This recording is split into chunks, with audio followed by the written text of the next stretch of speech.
எல்லோருக்கும் வணக்கம். இன்னைக்கு உங்களுக்கு நான் கிறிஸ்பியா எக் பிளான்ட் ஃப்ரிட்டர்ஸ் செஞ்சு காமிக்க போறேங்க.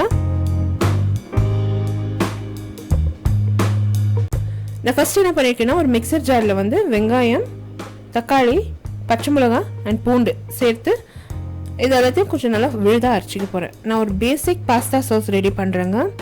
இந்த பாஸ்தா சாஸ் ரெசிபி டீட்டெயிலாக வந்து என்னோடய ப்ளாக்லேயும் போஸ்ட் பண்ணியிருக்கேன். அதோட லிங்க் வந்து நான் about bar below this video கொடுக்குறேன். இல்லைன்னா நீங்கள் வந்து இந்த வீடியோ மேலே ஒரு ஐ கார்டு இருக்கும், அதை கிளிக் பண்ணிங்கன்னா it will direct you to the pasta sauce recipe. இப்போ பார்த்தீங்கன்னா அந்த அரைச்ச விழுதை வந்து நான் கடாயில் சேர்த்துருக்கேங்க. அதில் வந்து உப்பு அண்ட் மிளகுத்தூள் சேர்த்துருக்கேன். கொஞ்சமாக வந்து பேசில் கூட சேர்த்துருக்கேன். இட்டாலியன் சீசனிங் வந்து ரெடிமேடாக மார்க்கெட்டில் கிடைக்கிறது. ஸோ அது வந்து நீங்கள் 1 டேபிள் ஸ்பூன் சேர்த்துருங்க. அந்த இட்டாலியன் சீசனிங் சேர்த்த பிறகு நல்லா அதை மிக்ஸ் பண்ணிவிட்டு மிதமான தீயில வந்து நம்ம இந்த சாஸை ரெடியூஸ் பண்ணினாங்க. அந்த தண்ணி சுத்தமாக இருக்கக்கூடாது. அந்த சாஸில் நல்லா திக் சாஸாக வந்து நம்ம ப்ரிப்பேர் பண்ணணும். ஸோ இது வந்து மிதமான தீயில நான் வந்து கொதிக்க விட போகிறேன்.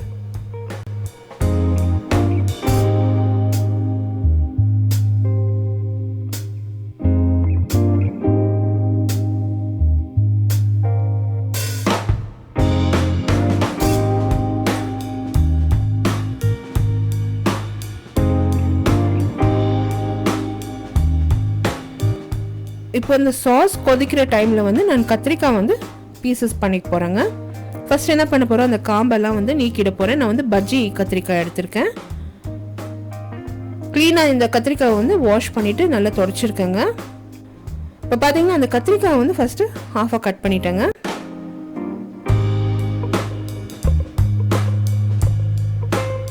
இப்போ அந்த அரை கத்திரிக்காயை வந்து நான் வந்து குவார்ட்டர்ஸாக கட் பண்ணிட போகிறேன். நல்லா பெரிய பெரிய பீஸுங்களாகவே கட் பண்ணிவிடுங்க.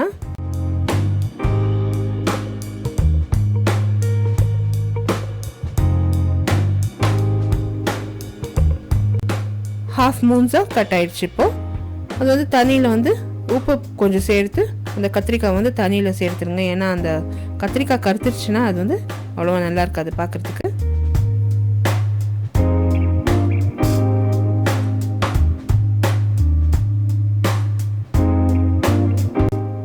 இந்த கத்திரிக்காய் வந்து ஒரு 450 கிராம்ஸ் இருந்ததுங்க நான் வாங்கினப்போ.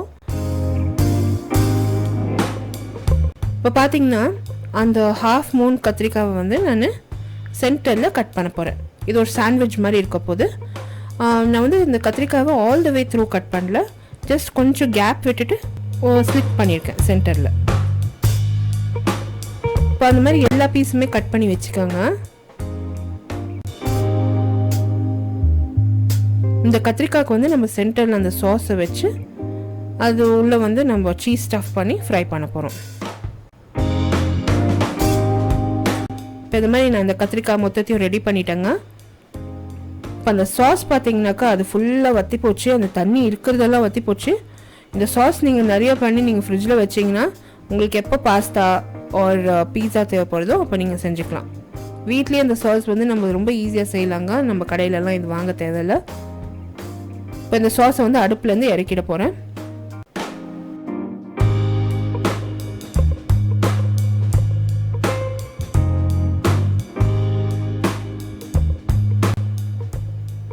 இப்போ அந்த கத்திரிக்காய்க்கு வந்து ஒரு பஜ்ஜி மாவு ரெடி பண்ண போகிறோங்க.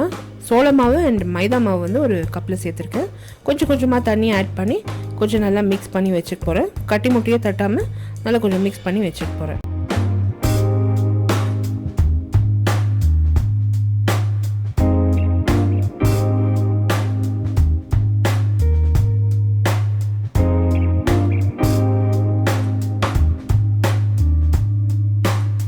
இப்போ பார்த்தீங்கன்னா அந்த கத்திரிக்காயில் அந்த சாஸை வந்து ஃபஸ்ட்டு நான் ஸ்ப்ரெட் பண்ண போகிறேங்க.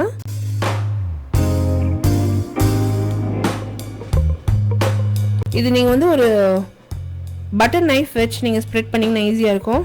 க்ளீனாக வந்து ஒரு ஜாம் ப்ரெட்டில் பூசுகிற மாதிரி அந்த சாஸை வந்து அந்த கத்திரிக்காயில் பூசியாச்சுங்க.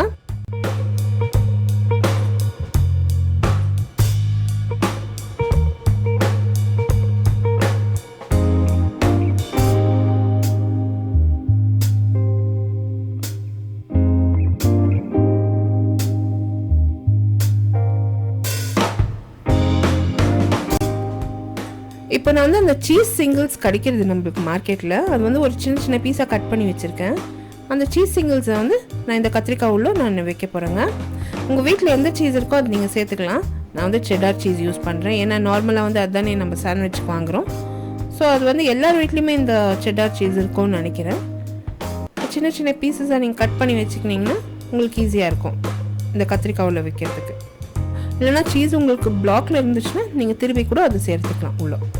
அந்த கத்திரிக்காய் உள்ள சாஸை ஈவனாக நான் ஸ்ப்ரெட் பண்ணிட்டேங்க. இந்த கத்திரிக்காய் சாண்ட்விச் ரெடி ஆகிடுச்சு. இப்போ இது வந்து அந்த மாவில் தோச்சு நான் வந்து பிரெட் க்ரம்ஸில் உருட்டி எடுக்க போகிறேங்க.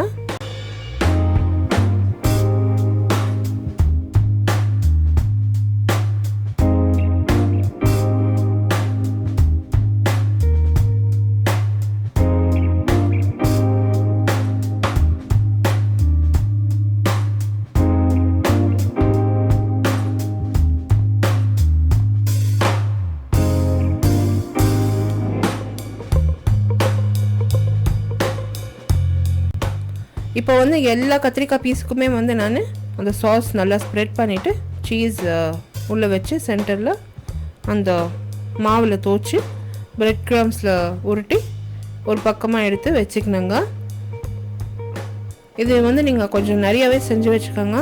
ஏன்னா இது நீங்கள் சுட சுட நீங்கள் செஞ்சு பரிமாறுறப்போ உங்களுக்கு ஈஸியாக இருக்கும்.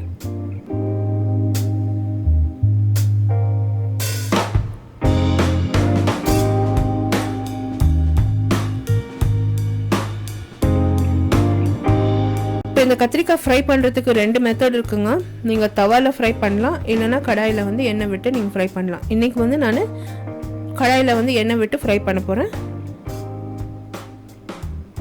உங்களுக்கு ரொம்ப ஹெல்த் கான்ஷியஸ்னாக்கா நீங்கள் வந்து தவாவில் லைட் ஆயில் விட்டு நீங்கள் ஃப்ரை பண்ணிக்கலாம்.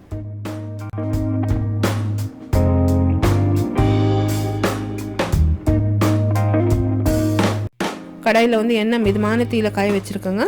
அதில் மெதுவாக ஒரு பீஸாக அந்த கத்திரிக்காய் வந்து சேர்த்துருக்கேன். சேர்த்து 2 சைடும் வந்து நல்லா கோல்டன் ப்ரௌன் கலர் வர வரைக்கும் ஃப்ரை பண்ண போகிறேன். மெதுவாக இந்த கத்திரிக்காவை திருப்பினுங்க, இல்லைனா அந்த சென்டரில் வந்து அந்த கத்திரிக்காய் ஓப்பன் ஆகிடும்.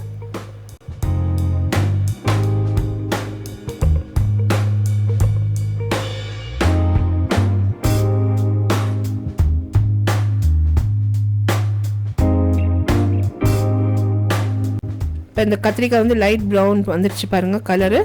இப்போ வந்து இதை நான் எண்ணெயிலேருந்து வடிகட்டிட்டு ஒரு டிஷ்யூ பேப்பர் மேலே வச்சுட்டு அதுக்கு பிறகு நான் வந்து இதை சர்வ் பண்ணிட போகிறேன். இந்த ரெசிபியின் டீட்டெயில் பார்த்தீங்கன்னா என்னோடய ப்ளாகில் இருக்குங்க.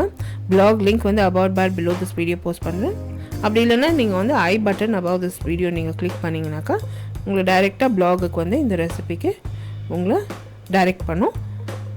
அதே டைமில் நீங்கள் வந்து என்னோடய ஃபேஸ்புக்கும் ஃபாலோ பண்ணுங்கள். The same recipe is also posted in English சேனலோட லிங்க் கூட about bar below this video post பண்ணுறேன். கத்திரிக்காய் எவ்வளோ நல்லா ஃப்ரை ஆகிருக்கு பாருங்கள். அந்த சீஸ் எல்லாம் உள்ளே மெல்ட் ஆகி சூப்பராக இருக்குங்க. கண்டிப்பாக இந்த ரெசிபி ட்ரை பண்ணுங்கள். இப்போ வந்து நான் செகண்ட் பேட்ச் ஃப்ரை பண்ணுறேன். சேம் ஃபர்ஸ்ட் பேட்ச் எப்படி ஃப்ரை பண்ணேனோ அப்படியே தான் நான் செகண்ட் பேட்சும் ஃப்ரை பண்ண போகிறேன். கொஞ்சம் ஸ்லோவாக ஃப்ரை பண்ணணும். ஏன்னா நம்ம வந்து ஹரிபரின்னு நம்ம பண்ணோம்னாக்கா அந்த கத்திரிக்காய் வந்து உள்ளே இருக்கிற ஃபீலிங் எல்லாம் ஓப்பன் ஆகிடும்.